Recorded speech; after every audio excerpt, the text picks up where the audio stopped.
নমস্কার, আরও একটা গুরুত্বপূর্ণ আপডেট নিয়ে চলে এলাম। খুব গুরুত্বপূর্ণ ভিডিও। চ্যানেলে ফার্স্ট টাইম থাকলে চ্যানেলটাকে সাবস্ক্রাইব করে বেল আইকনটা টিপে রাখতে হবে। লেটেস্ট গুরুত্বপূর্ণ আপডেট পাওয়ার জন্য স্টেপ টু স্টেপ আজকের আপডেটটি আপনাদের সামনে তুলে ধরছি। আজ কথা বলবো চুক্তিভিত্তিক কর্মীদের নিয়ে। হ্যাঁ, চুক্তিভিত্তিক কর্মীদের নিয়ে কথা বলবো। হঠাৎ করেই একটা বেতন বন্ধ হয়ে গেল।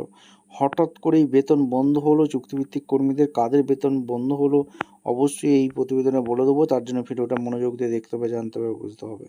এবং আমাদের চ্যানেলে ফার্স্ট টাইম থাকলে চ্যানেলটাকে সাবস্ক্রাইব করে বেল আইকনটা টিপে রাখতে হবে। লেটেস্ট গুরুত্বপূর্ণ আপডেট পাওয়ার জন্য অফিসিয়ালি একটা অর্ডার পাস হয়ে গেছে।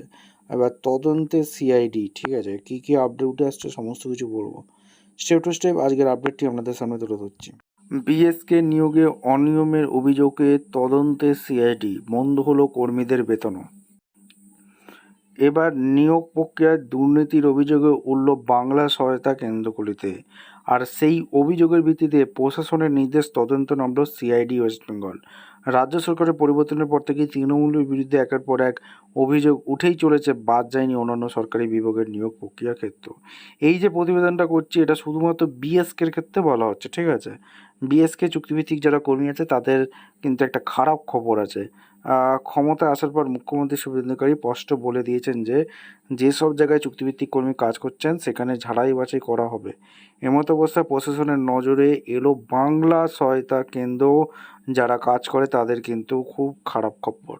তদন্তে ভার দেওয়া হলো কাকে? সিআইডিকে। বাংলা সহায়তা কেন্দ্রগুলিতে কর্মীদের নিয়োগ পদ্ধতি নিয়ে বিগত কয়েক মাস ধরে উঠছে প্রশ্ন, সেই নিয়োগ প্রক্রিয়া রাজনৈতিক যোগসাজশ ছিল কি না তা খতিয়ে দেখার সিদ্ধান্ত নিয়েছে রাজ্য সরকার। আসলে বিগত তৃণমূল এর আমলে অনেক ক্ষেত্রে বেআইনি পদ্ধতিতে নিয়োগ হয়েছিল, তাই এক্ষেত্রেও নিয়োগ পদ্ধতি খতিয়ে দেখার সিদ্ধান্ত নিয়েছে নয়া বিজেপি সরকার। আপাতত এই তদন্তের জন্য বিশেষ দায়িত্ব দেওয়া হয়েছে সিআইডিকে। এদিকে এই নিয়োগের জটিলতার মাঝে আটকে রয়েছে কর্মীদের বেতন। সরকার পরিবর্তন হওয়ার পর থেকে এই বিভাগের কর্মীদের বেতন নিয়ে সমস্যা হচ্ছিল। একটা অফিসিয়াল অর্ডার আপনাদের সামনে আগের ভিডিওতে বলা হয়েছে যে বিএসকেদের 2 মাসের একটা বেতন কিন্তু স্থগিত রয়েছে। অফিসিয়ালি অর্ডার কিন্তু দিয়েছে নবান্ন। সরকার পরিবর্তন হওয়ার পর থেকে এই বিভাগে কর্মীদের বেতন নিয়ে সমস্যা ছিল। মে মাসে বেতন পেলেও এখনও আর বেতন ঢোকেনি বলে জানাচ্ছে তারা। বেতন বন্ধ কর্মীদের গত মাসে কিছু জেলা বাংলা সহায়তা কেন্দ্রে কর্মীদের বেতন দিয়েছিল, যদিও সেটি পরে ফিরিয়ে নেওয়া হয়। জানা গিয়েছে প্রশাসনের তরফে অর্থ বরাদ্দ না হওয়ায় জুলাই মাসে সেই বেতন দেওয়া যায়নি বলে খবর। মনে করা হচ্ছে সিআইডি তদন্তে অনুসন্ধান রিপোর্ট জমা পড়া এবং তা খতিয়ে দেখার পরে এ ব্যাপারে সিদ্ধান্ত নিতে পারে নবান্ন। আপাতত কারও বেতন ছাড়া হয়নি অনুমোদন না থাকার কারণে। এই মর্মে বার্তা দেওয়া হয়েছে জেলা কর্তাদেরও। এই মুহূর্তে রাজ্যে প্রায় 3,500 বাংলা সহায়তা কেন্দ্র রয়েছে। অত্যন্ত 2জন করে যদি ডিও কাজ করেন, একজনের ডিও 16,000 টাকা করে বেতন পান। বছরে 500 টাকা করে বেতন বৃদ্ধি হয়।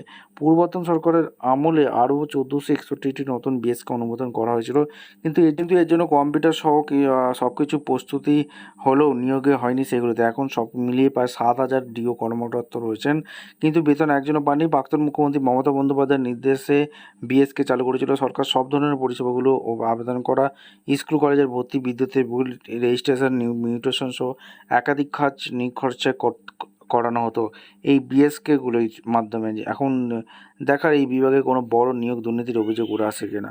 আপনাদের মতামত অবশ্যই কমেন্ট করে জানাবেন। দেখা হচ্ছে কোনো পরবর্তী ভিডিও। চ্যানেলে ফার্স্ট টাইমে থাকলে চ্যানেলটাকে সাবস্ক্রাইব করে বেল আইকনটা টিপে রাখুন। দেখা হচ্ছে কোনো পরবর্তী ভিডিও। ধন্যবাদ।